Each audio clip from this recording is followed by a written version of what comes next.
என்ன பண்ண சொன்ன? சார் என்ன பண்ணிட்டு வந்திருக்க? What is this nonsense? இதான் நைட் பூரா உட்காந்து எடிட் பண்ணிட்டு இருந்தியா? எவன் பாப்பான்?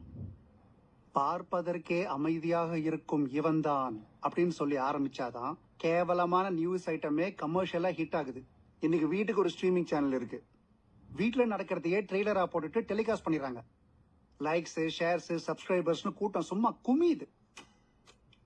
அவ்வளவு ப்ராப்ளம்ஸ் டிவி சேனல்ஸ் ஃபேஸ் பண்ணிட்டு இருக்கோம். மக்களை மறுபடியும் எப்படி டிவி பார்க்க கூட்டு வருதுன்னு எல்லாம் கஷ்டப்பட்டு இருக்கோம்.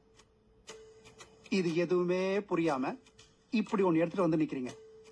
நாம ஒண்ணும் இங்க சேவை செய்யறதுக்காக வரல. மக்களுக்கு விக்கிற மாதிரி பொருள் கொண்டு கொடு. அப்பதான் உனக்கு சேலரி கொடுக்க முடியும். ஓகே சார், நார்த் சென்னைனாலே இப்படிதானு ஆல்ரெடி ஒரு இமேஜ் இருக்கு.